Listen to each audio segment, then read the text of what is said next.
everyone, welcome back to my channel Nursing Tech Jyoti. So guys, I'm coming with the another video. 100% यही topic पूछे जाते हैं nursing officer के exam में. Guys I am 100% sure ऐसी तैयारी कोई भी नहीं करवाएगा आपको. So let's start. First topic रहा आज का BMW. BMW कार नहीं है चलाने वाली, ये मेडिकल टर्म में इसको बोलते हैं बायोमेडिकल वेस्ट मैनेजमेंट. सो इसका फर्स्ट क्वेश्चन रहा, what is the primary goal of biomedical waste management. It means biomedical waste management का प्राइमरी गोल क्या है, क्यों करते हैं. ऑप्शंस हैं एनवायरमेंटल कंजर्वेशन के लिए, बी ऑप्शन है पब्लिक एंटरटेनमेंट के लिए, सी ऑप्शन है पेशेंट केयर इंप्रूवमेंट के लिए, या फिर डिजीज प्रिवेंशन के लिए. सो गाइस, जो बायोमेडिकल वेस्ट मैनेजमेंट है वो क्यों हम यूज करते हैं, उसका जो प्राइमरी गोल है वो है डिजीज प्रिवेंशन. ऑप्शन डी रहा. So the goal of biomedical waste management is to safety handle, segregate, transport, treat and dispose of medical waste. जो मेडिकल वेस्ट होता है हॉस्पिटल्स में, कुछ रैपर्स होते हैं, कुछ आपकी बॉटल्स होती हैं, कुछ कैथेटर्स होते हैं, कुछ बॉडी फ्लूइड्स होते हैं. सो उनको हम क्या करते हैं, अच्छे से डिस्कार्ड करते हैं to minimise the potential health and environmental risk. Proper management helps prevent the spread of infection, protect healthcare workers, and ensure the responsible handling of hazardous waste generated in the healthcare setting. So simple सा इसमें दिया हुआ है कि जो biomedical waste management है, अगर हम उसकी मैनेजमेंट अच्छे से करेंगे तो हम किसी भी डिजीज से बच सकते हैं. Next question,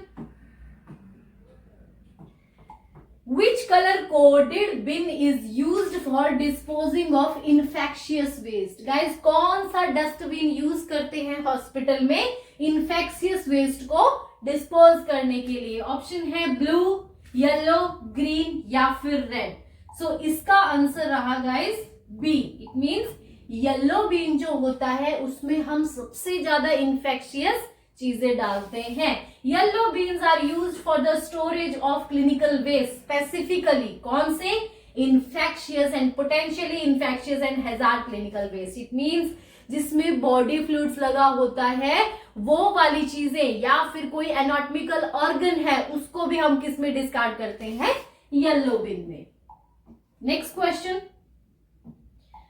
What is the recommended method for treating infectious biomedical waste before disposal? Guys, biomedical waste को इकट्ठा तो कर लिया, बट अब उसको कहाँ भेजेंगे, कहाँ उसको डिस्पोज करेंगे. ऑप्शन है रिसाइकल करेंगे क्या उनको, बी इंसरनेशन जलाएंगे उनको, कंपोस्टिंग, या फिर लैंड फिलिंग, क्या हम उसको लैंड में फिल कर देंगे. सो इसका जो आंसर रहा that is the B answer, incineration. So what is incineration? It is the process of burning the hazardous material at a temperature high enough to destroy the contaminants. Guys, हम क्या करेंगे, जितना भी हमने वेस्ट इकट्ठा किया है उसको हम जलाएंगे एक ऐसे टेम्परेचर पे जिससे जितना भी hazardous जो कंटामिनेंट है वो डिस्ट्रॉयड हो जाए.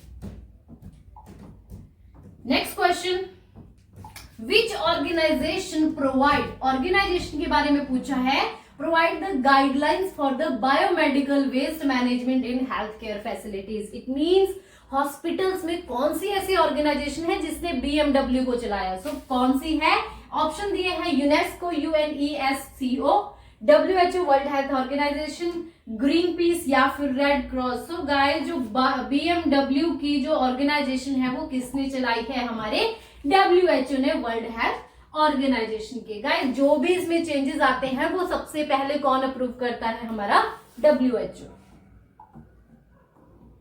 नेक्स्ट क्वेश्चन है, हाउ शुड शार्प ऑब्जेक्ट जो होते हैं like needles be dispose of in biomedical waste management. It means जो शार्प ऑब्जेक्ट हैं उनको हम किस में डिस्पोज करते हैं. ऑप्शन है directly in the general waste bin, B option है recycle with the plastics, C है placed in a puncture resistance container, या फिर buried in the ground. So जो हमारी नीडल्स होती हैं उनको हम प्लेस करते हैं, place in a puncture resistance container, जैसा कि आपको पिक्चर में दिख रहा है, व्हाइट कलर का होता है। इसमें हम क्या करते हैं, निडल को बर्न करते हैं और वो उसी के अंदर डाल देते हैं। सो गाइज ये था आपका BMW biomedical waste management. Next topic है very very important, suctioning. Suctioning के बारे में आपने देखा होगा बहुत सारे क्वेश्चन आते हैं। सो देखते हैं, पहला क्वेश्चन है, what is the primary purpose of suctioning in the health care. क्या पर्पस है, हम सक्शनिंग क्यों करते हैं? ऑप्शन है ए, पेन रिलीफ करने के लिए, बी, एयरवे क्लियरेंस के लिए, सी, वुंड हीलिंग के लिए, या फिर टेम्परेचर रेगुलेशन के लिए। सो गाइस कभी भी हम सक्शनिंग कर रहे हैं, हो सकता है किसी को ईटी ट्यूब, एंडोट्रेकियल ट्यूब लगी है, हो सकता है किसी को ट्रेकेओस्मी ट्यूब लगी है, या फिर हो सकता है किसी के माउथ में ऐसे ही ज्यादा सिक्रीशंस हैं। सो हम क्यों करते हैं उसको? एयरवे को क्लियर करने के लिए। ठीक है गाइस, जो हमारा एयरवे है उसको क्लियर करने के लिए हम सक्शनिंग करते हैं, जैसे कि इसमें पिक्चर में दिखाया है, एंडोट्रेकियल ट्यूब लगी है, यहां से हमने सक्शन कैथेटर डाला है। तो क्यों? ताकि जो हमारा ट्रेकिया, हमारा फेरेंक्स, लेरेंक्स, ओरल कैविटी जो है वो पूरी सिक्रीशन से क्लीन हो जाए। Next question, in which situation is sterilise suctioning technique usually employed. कौन सा ऐसा प्रोसीजर है जिसमें हमें स्टरलाइजेशन सक्शनिंग करनी पड़ेगी? ऑप्शन है routine oral suctioning, B emergency situation में, पोस्ट ऑपरेटिव केयर में, या फिर नेजोगैस्ट्रिक ट्यूब इंसर्शन में। सो गाइस जो हमारा स्टरलाइजेशन है वो हमें डी ऑप्शन में मेंटेन करना पड़ेगा, एनजी ट्यूब को इंसर्ट करने के लिए या एनजी ट्यूब की सक्शनिंग के लिए। नेक्स्ट क्वेश्चन है सक्शनिंग का, which of the following is a potential complication of suctioning procedure. सबसे ज्यादा जो सक्शनिंग का कॉम्प्लिकेशन है वो क्या रहता है? ऑप्शन दिए हैं, इंप्रूव्ड ऑक्सीजनेशन, बी ब्रेडिकार्डिया का मतलब होता है स्लो हार्ट रेट, सी है इंक्रीज्ड लंग कॉम्प्लियंस, या फिर enhanced the patient comfort. So guys complication में ये वर्ड तो यूज ही नहीं होंगे, इंप्रूव वर्ड तो बिल्कुल यूज नहीं होगा कॉम्प्लिकेशन में, इंक्रीज भी नहीं होगा, एनहांस भी नहीं होगा। सो इसका जो आंसर रहेगा गाइस वो क्या रहेगा? ब्रेडिकार्डिया। ब्रेडिकार्डिया मतलब जो हार्ट रेट है वो स्लो हो जाएगा। अब देखते हैं कैसे होगा। तो देखो, bradycardia is a complication of suctioning में अकर ड्यू टू, होता कैसे है? Stimulation of the vagus nerve. Guys जो हमारी बॉडी में वेगस नर्व होती है ड्यूरिंग द सक्शनिंग प्रोसेस वो स्टिमुलेट हो जाती है। Suctioning can stimulate the sensitive area in the airway leading to vagal response. हमारे एयरवे में कुछ बहुत ही सेंसिटिव एरियाज होते हैं, जब वो एक्टिवेट हो जाते हैं सो गाइस जो हमारी वेगस नर्व है वो वहां पे स्टिमुलेट हो जाती है। The vagus nerve plays a role in regulating. अब वेगस नर्व क्या करती है? हमारे हार्ट रेट को क्या करती है? रेगुलेट करती है। एक्सेसिव स्टिमुलेशन की वजह से क्या हो सकता है वहां पे? ब्रेडिकार्डिया। नेक्स्ट क्वेश्चन है, What is the recommended suction pressure range for adult patient? Adult के लिए हम जो सक्शनिंग का प्रेशर है वो कितना रखते हैं? ऑप्शन है 50 to 80 mm of Hg, B option है 100 to 120, सी है 150 to 180, या फिर 200 to 220। सो गाइस जो अडल्ट में हम प्रेशर यूज करते हैं वो है 100 to 120 mm of Hg। Suction pressure देखो गाइस, जो सक्शन प्रेशर होता है वो वेरी करता है हमारे age to age. So mainly अगर मैं बात करूं आपके नियोनेट्स और जो इन्फेंट्स होते हैं उनमें जो प्रेशर है वो हम सिर्फ 60 to 80 mm of Hg ही हम कर सकते हैं। वहीं अगर मैं अडल्ट ओल्ड एज की बात करूं तो 80 से लेके 120 mm of Hg तक हम सक्शन का प्रेशर रख सकते हैं। नेक्स्ट क्वेश्चन है सक्शनिंग का, when should the suctioning catheter be rotated during the suctioning process? It means suctioning का जो कैथेटर होता है हम उसको रोटेट कब करते हैं? ऑप्शन है before inserting into the airway, airway के अंदर डालने से पहले, B while inserting into the airway जब हम एयरवे में उसको डालते हैं, C after removing from the airway जब हम उसको विड्रॉ करते हैं, या फिर rotation is not necessary, rotation required ही नहीं है। तो इसका जो आंसर रहेगा गाइज वो है बी। इट मीन्स जब हम जो सक्शनिंग का कैथेटर है, जब हम उसको क्या करते हैं, एयरवे में इंसर्ट करते हैं, तो हम उसको रोटेटरी मोशन में करते हैं। नेक्स्ट जो हमारा टॉपिक है वो है यूरिनरी कैथेटराइजेशन। इसका जो फर्स्ट क्वेश्चन है, what is the purpose of urinary catheterisation? Catheterisation क्यों करते हैं? ऑप्शन है to administer medication, B to collect urine sample, C to relieve the urinary retention, या फिर to measure the blood pressure. So guys, urinary catheterisation हम क्यों करते हैं? ताकि जो यूरिन रिटेन हुआ है कहां पे, ब्लैडर में, उसको हम बाहर निकाल सके। जैसा कि यहाँ पे पिक्चर में फीमेल कैथेटराइजेशन दिखाया गया है। क्यों करते हैं?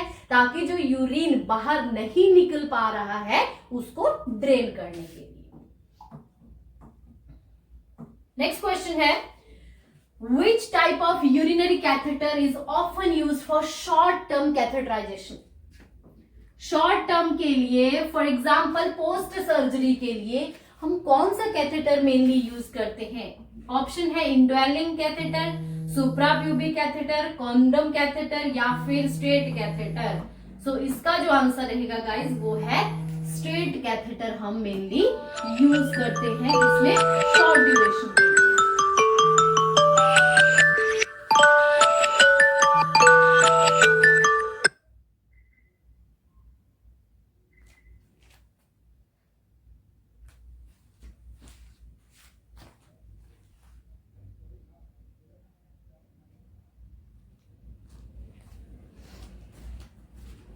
सो क्यों हम यूज करते हैं, सॉरी जो कैथेटर है वो कौन सा यूज करते हैं? Straight catheter.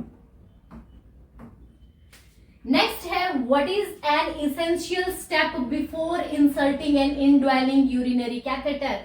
यूरिनरी कैथेटर को डालने से पहले कौन सा स्टेप जरूरी है? ऑप्शन है lubricating the catheter tip, B ensuring a close drainage system, C administering the pain medication, या फिर obtaining the inform consent. So guys, जब भी हम यूरिनरी कैथेटराइजेशन करते हैं इन्फॉर्म कंसेंट लेना बहुत जरूरी है। Having a signed consent form is a crucial part of medical documentation. It serve as evidence. Evidence का मतलब क्या होता है? Proof that the patient agreed to procedure after being adequately informed. It means कभी भी हम कोई प्रोसीजर करने जाते हैं गाइज, या तो हम पेशेंट को एक्सप्लेन करते हैं, या फिर major procedure for example urinary catheterisation, इसमें हमें कंसेंट फॉर्म लेना पड़ता है। नेक्स्ट क्वेश्चन है, how often should a nurse assess the catheter site and drainage system for a patient with the urinary catheter? Urinary catheter लगा दिया, अब कितने टाइम में हमने उसको असेस करना है? ऑप्शन है once a shift, B every 12 hour, every 24 hours, या as needed. So guys, urinary catheterization की साइट को हमें एवरी शिफ्ट क्या करना है? असेस करते रहना है। क्यों? हमने देखना है कि वहां पे कोई क्रस्ट फॉर्मेशन तो नहीं है, या फिर कोई लीकेज तो नहीं हो रही है, और इन्फेक्शन को देखने के लिए। नेक्स्ट क्वेश्चन है, which complication is associated prolonged use of urinary catheter?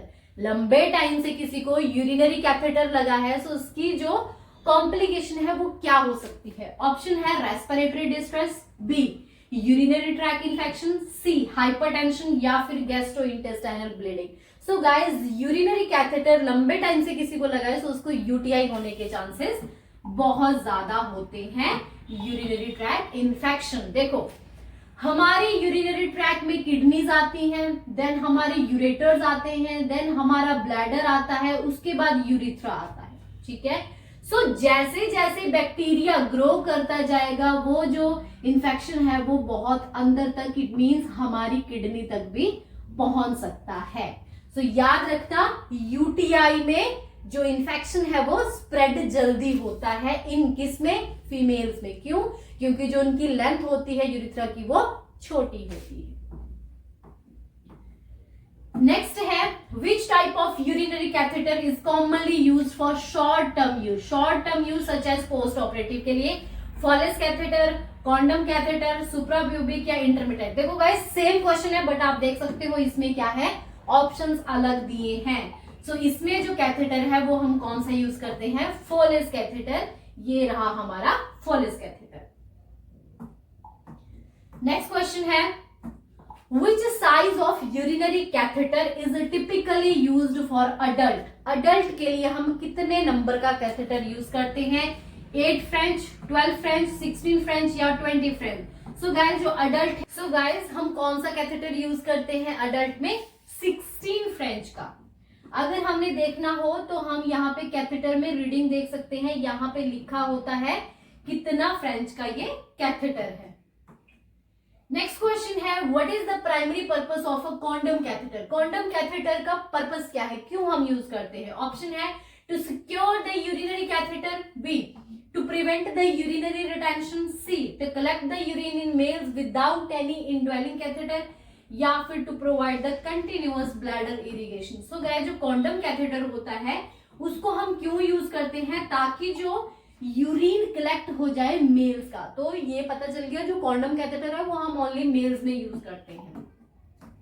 यहाँ पे आप देख सकते हो पिक्चर में दिखाया हुआ है, कंटिन्यूसली जो यूरिन है वो स्टोर होता रह रहा है, कहाँ पे, जो आपका यूरिनरी बैग होता है। नेक्स्ट जो हमारा टॉपिक है गाइज वो है year instillation. It means year drop जब हम डालते हैं तो उसके कौन कौन से मोस्ट कॉमन क्वेश्चन पूछ सकते हैं। देखो फर्स्ट क्वेश्चन है, what is the recommended position for the patient during year instillation? Year instillation के लिए सबसे बेस्ट पोजीशन कौन सी है? ऑप्शन है सुपाइन, बी प्रोन, सिटिंग और lying with the head tilt side को, और स्टैंडिंग पोजीशन। सो इसका जो आंसर रहा गाइस वो क्या है हमारा, सी। इट मींस सिटिंग में भी हम डाल सकते हैं और साइड लाइंग में भी डाल सकते हैं। जैसा कि पिक्चर में दिखाया है, क्या किया है, जो हेड है हमारा थोड़ा सा टिल्ट किया है। लाइक अगर हमें राइट ईयर में डालना है तो ऐसे लेफ्ट साइड को टिल्ट करना है, देन हम मेडिसिन डाल सकते हैं। नेक्स्ट क्वेश्चन है, before administering year drop what should the nurse assess in the patient year? Year drop को डालने से पहले एक नर्स को क्या देखना चाहिए? ऑप्शन है सिरुमन इंफेक्शन, कहीं सिरुमन तो नहीं वहां पे इकट्ठा हुआ है, टिम्पैनिक मेम्ब्रेन की इंटीग्रिटी, टिम्पैनिक मेम्ब्रेन ठीक है या नहीं है, सी मिडल ईयर का प्रेशर देखेंगे, या फिर एक्सटर्नल ईयर कैनाल की लेंथ देखेंगे। सो गाइस जब भी हम ईयर ड्रॉप डालते हैं तो हमें ईयर ड्रम की देखनी चाहिए इंटेंसिटी की वो सही है या नहीं है। क्यों? क्योंकि जब हम ईयर ड्रॉप डालते हैं अगर हमारा ईयर ड्रम परफोरेटेड है, जिसको हम क्या बोलते हैं, टिम्पैनिक मेम्ब्रेन परफोरेटेड है, सो उस केस में हम जो आई ड्रॉप है वो नहीं डालते। नेक्स्ट क्वेश्चन है, how should the nurse straighten the ear canal in adult for ear instillation? It means ear में ड्रॉप डालने के लिए अडल्ट में हम कौन सी टेक्निक यूज करते हैं, मतलब मेडिसिन तो सब डाल लेते हैं बट कैसे डालते हैं वो देखते हैं। ऑप्शन है pull the ear lobe down and back, pull the ear lobe up and back, C push the ear lobe down and forward, या फिर push the ear lobe up and forward. So guys जो adult है उनमें हम कैसे डालते हैं, देखो अडल्ट और इधर हो गया इन्फेंट। सो देखो अडल्ट बड़ा होता है, इन्फेंट छोटा होता है। सो बड़े से याद रखना up and backward, and infant छोटा होता है तो down and backward. It means जो हमारा ईयर लोब है उसको हम अडल्ट में क्या करेंगे, अपवर्ड को खींचेंगे और बैक को खींचेंगे। वहीं अगर बच्चे की बात करें तो उनका जो ईयर लोब है उसको नीचे को खींचेंगे और पीछे को खींचेंगे, तब हम ईयर ड्रॉप डाल सकते हैं। नेक्स्ट क्वेश्चन है, after instilling ear drop how long should the patient remain in the position to allow the medicine to be absorbed? It means ear drop तो हमने डाल दी, अब हमने कितने मिनट के लिए उसी पोजीशन में रहना है? ऑप्शन है 1 to 2 मिनट्स, 5 मिनट्स, 10 मिनट्स या 15 मिनट्स। सो इसका जो आंसर है गाइस वो रहा सी। इट मींस 10 मिनट्स के लिए हम क्या करेंगे, उसी पोजीशन में लेटे रहेंगे ताकि जो ईयर ड्रॉप है वो अच्छे से एब्जॉर्ब हो जाए। Next question, which statement reflect proper documentation after administering year drop? कौन सी ऐसी डॉक्यूमेंटेशन है वो प्रॉपर इसमें बताई गई है आफ्टर ईयर ड्रॉप एडमिनिस्ट्रेशन के? Administered ear drop to the left ear, patient refuse ear drop, administer medication into the ear canal, patient experience pain during ear installation. So guys, कभी भी कोई भी नर्सिंग ऑफिसर किसी को year drop install कर रहा है तो उनको प्रॉपर डॉक्यूमेंटेशन में क्या लिखना है? Year drop installed in left या फिर राइट ईयर में। क्योंकि अगर आपने ऐसा लिख दिया कि हमने ईयर में डाल दी तो कौन से ईयर में डाली है, तो इसके लिए हमने लेफ्ट या राइट ईयर जरूर लिखना है। नेक्स्ट क्वेश्चन है, if a patient is prescribed year drop, एक पेशेंट है उसको ईयर ड्रॉप लिखी है एंड ईयर ऑइंटमेंट भी लिखी है simultaneously, which one should be administered first? Year drop भी लिखी है, ईयर ऑइंटमेंट भी लिखी है, सबसे पहले कौन सी दोगे? ऑप्शन है year drop, year ointment, it doesn't matter which one is administered first, या फिर administer both simultaneously. So guys, कभी भी ईयर ड्रॉप और जो ईयर ऑइंटमेंट है वो दी है तो उसमें हमने सबसे पहले ईयर ड्रॉप डालनी है। क्यों? क्योंकि अगर हम ईयर ऑइंटमेंट पहले डालते हैं उसके 10 मिनट बाद हमने ईयर ड्रॉप डाल दी, सो क्या होगा गाइस, जो ऑइंटमेंट जो हमने वहां पे लोशन या क्रीम जो भी वहां पे ऑइंटमेंट लिखी है वो लगाइए तो वो निकल जाएगी, ठीक है, उसका बिल्कुल भी एब्जॉर्प्शन नहीं होगा। इसीलिए हमने क्या करनी है, पहले ईयर ड्रॉप डालनी है। नेक्स्ट है, What should the nurse instruct the patient to do after receiving ear drop? Ear drop के बाद क्या इंस्ट्रक्ट करना है पेशेंट को? ऑप्शन है immediately stand up and shake the head vigorously, keep the head tilted to the side for a few minutes, lie flat on the back for at least 30 minutes, या rub the ear with a cotton swab to remove the excess medication. So guys, क्या करेंगे हम, क्या बोलेंगे patient को? For example, मेरे को किसी ने राइट ईयर में क्या डाली, मेडिसिन डाली, तो मैंने क्या करना है, उसी पोजीशन में कितने 10 मिनट के लिए रहना है, ठीक है, तो यही हम इंस्ट्रक्ट करेंगे। नेक्स्ट और लास्ट टॉपिक है आज का, वुंड केयर। तो इसके जो क्वेश्चंस है मोस्ट कॉमन देखो, what is the recommended solution for cleaning a wound with in minimal debris? थोड़े बहुत वुंड हुआ है उसके लिए हम मोस्ट कॉमन कौन सा सॉल्यूशन यूज करते हैं? ऑप्शन है हाइड्रोजन पेरोक्साइड, बी अल्कोहल, सी बिटाडिन, या फिर स्टेराइल सलाइन। सो गाइस, छोटा मोटा वुंड है तो उस चीज में हम कौन सा यूज करते हैं? नॉर्मल सलाइन, जो कि एक आइसोटोनिक सॉल्यूशन है, has a concentration of salt that is similar to the body's natural fluid. This isotonic nature minimizes cellular damage and irritation, making it a gentle choice for the wound cleaning. It means छोटे मोटे wound को हम किससे clean कर सकते हैं? Normal saline से, क्योंकि उसमें क्या होते हैं, हमारे बॉडी फ्लूइड की तरह कंसंट्रेशन होती है, इसीलिए जब हम उनको वुंड पे डालते हैं तो इरिटेशन नहीं होती। नेक्स्ट क्वेश्चन है, what is the key principle of RICE? It means rice protocol in wound care for certain injury. Rice protocol क्यों हम करते हैं, तो इसका मतलब क्या है? Rest, ice compression, elevation, rub, inspire, cough, exhale, rinse, infiltrate, cover, elevate, या फिर रोटेट, इनहेल, कॉन्ट्रैक्ट या एक्सटेंड। सो गाइस, वुंड में जो हमारा राइस है उसका मतलब क्या क्या होता है? आर का मतलब है रेस्ट, आई का मतलब है आइस एप्लीकेशन, सी का मतलब है कंप्रेशन बैंडेज, और ई का मतलब है एलिवेट। तो क्या है, देखो, रेस्ट, कभी भी किसी को वुंड हुआ है तो उसको 48 आवर्स के लिए रेस्ट देनी है। नेक्स्ट, आइस अप्लाई करनी है 20 minutes at a time 4 to 8 times per day, ठीक है। नेक्स्ट है कंप्रेशन बैंडेजेस वहां लगानी है ताकि स्वेलिंग कम हो, और एलिवेट करना है एरिया हार्ट के अबव लेवल से ताकि वीनस ड्रेनेज अच्छे से हो सके। नेक्स्ट क्वेश्चन है वुंड केयर का, when assessing wound healing which colour of the wound tissue is indicative of healthy granulation tissue? It means wound को देख के आप कैसे पता करोगे इसमें इंफेक्शन है या नहीं है, या ये हेल्दी है, तो कौन सा कलर होना चाहिए? हेल्दी में पूछा है, येलो, ब्लैक, रेड या ग्रीन। सो गाइस, जो हेल्दी वुंड होता है वो होता है हमारे रेड कलर का, जैसा कि पिक्चर में दिखाया। देखो, ये हीलिंग प्रोसेस का पिक्चर है।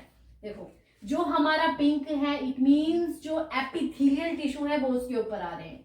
ग्रेनुलोशन इट मींस पपड़ी सी जम रही है, वहां पे रेड कलर होता है। येलो और रेड कलर स्लगी इट मींस वो एरिया थोड़ा सा खराब हो रहा है। और ब्लैक एंड येलो का मतलब है येलो से ब्लैक की तरफ आना, इट मींस वो एरिया बिल्कुल नेक्रोटाइज हो गया। नेक्रोटाइज का मतलब है जो टिश्यू है वहां पे वो टोटली डैमेज हो गए हैं। नेक्स्ट क्वेश्चन है which factor is crucial in preventing infection during the wound care. Wound care में हमने इन्फेक्शन से बचना है तो उसके लिए हमें क्या करना है। ऑप्शन है using sterile gloves, B wearing a mask, C frequent hand washing, या फिर applying a topical antibiotic. So guys, कभी भी हम किसी के वुंड की केयर कर रहे हैं तो उस टाइम पे हमें फ्रीक्वेंटली हैंड वॉशिंग जरूरी है। आपको पता है हमारे 7 to 9 स्टेप होते हैं हैंड वॉशिंग के। सॉरी, नेक्स्ट क्वेश्चन है what is the first step in management of a patient with a puncture wound. किसी को पंक्चर वुंड हुआ है, इट मींस जैसे निडल पंक्चर हो गया, वो वुंड हुआ है तो सबसे पहले क्या करना है। ऑप्शन है applying a sterile dressing, B option है administering the antibiotic, C option है cleaning the wound with soap and water, या फिर assessing for a foreign body. So guys, कभी भी किसी को वुंड हो रहा है पंक्चर वुंड तो सबसे पहले तो जो जिसने कॉज किया है उसको असेस करना है। इट मींस डी आंसर है। देखो डी में क्या लिखा है, assessing for a foreign bodies, it means जो निडल है वो फॉरेन बॉडी है तो हमने पहले वो देखना है कि कहीं वो अंदर तो नहीं चली गई है। उसके बाद फिर हम जा सकते हैं सोप एंड वाटर से उसको क्लीन करेंगे, देन हम dress. Guys, thank you for watching my video. अगर अभी तक आपने मेरे चैनल को सब्सक्राइब नहीं किया है please subscribe my channel and share with your friends. Thank you.